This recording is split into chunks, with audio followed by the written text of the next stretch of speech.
Sophie Larboyer et l'Institut du monde arabe à Paris consacre une grande exposition en ce moment au canal de Suez qui fête ses 150 ans. Oui, 150 ans que ce canal relie la mer Rouge à la mer Méditerranée. C'est l'une des routes essentielles du commerce mondial, tout au nord de l'Afrique, et qui évite aux bateaux de devoir contourner le continent, vous le disiez, Ombline.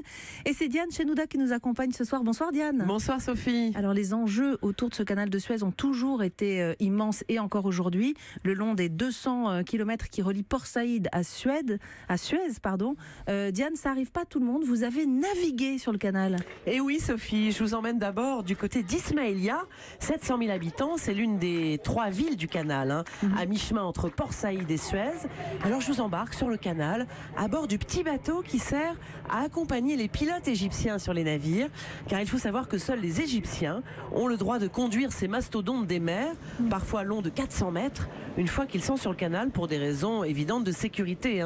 Ils sont 1000 pilotes en tout à assurer la navigation sur le canal de Suez. Alors je crois que vous étiez, vous, sur la portion élargie du canal, celle qui a été inaugurée en grande pompe il y a 2 ans et demi par le président égyptien Al-Sisi. Oui, il a été élargi ce canal pour doubler la capacité de navigation des cargos, leur permettre de circuler dans les deux sens et relancer un trafic en perte de vitesse et une économie en crise.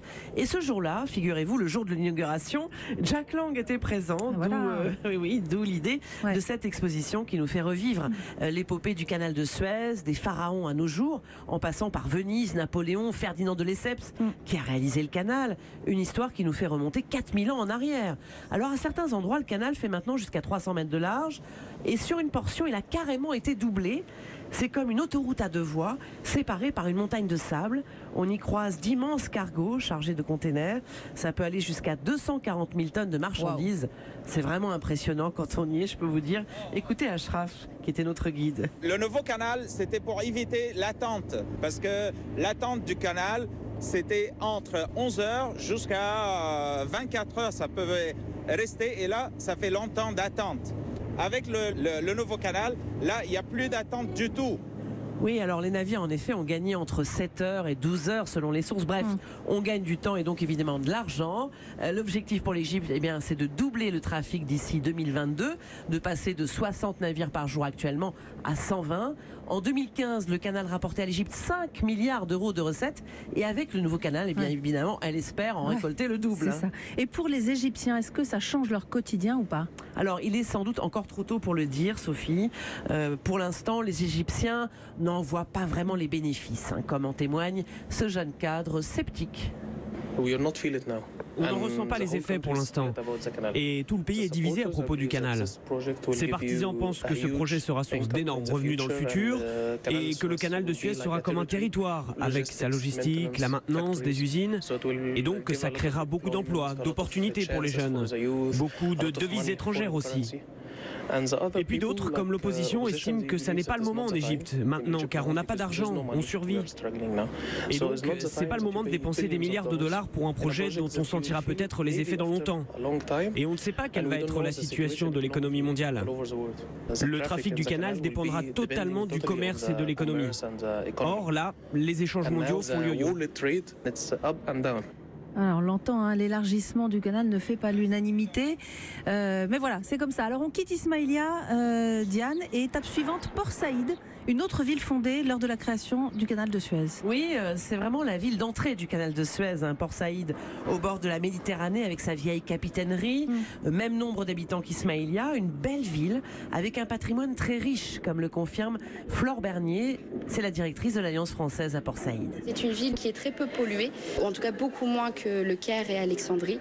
Il y a de magnifiques bâtiments qui datent fin 19e, début 20e, et qui rappellent l'histoire de Port Saïd, qui va fêter ses 150 ans en 2019 en même temps que le canal. On est quand même au cœur de l'histoire, c'est-à-dire que le canal de Suez, c'est ce qui lie l'Afrique, c'est ce qui lie l'Asie, c'est ce qui lie l'Europe. Et ce qui est très intéressant dans l'histoire de Port Saïd, c'est que c'était une ville multiculturelle. Et sur l'autre rive, asiatique, celle-ci, il y a la ville de Port-Fouad. Et c'est là, dans le quartier français, que vivent les hauts cadres du canal et les fameux pilotes. Et les fameux pilotes qui conduisent les tankers. Nous voilà maintenant, on change encore de ville, à Alexandrie, là où Nasser avait prononcé son discours historique. Oui, en 56, Nasser annonce la nationalisation du canal de Suez. Il prend tout le monde de court. Nasser, il a besoin d'argent pour financer le haut barrage d'Assouan et pour affirmer l'autonomie de l'Égypte. On peut entendre ce discours à l'exposition de l'Institut du monde arabe.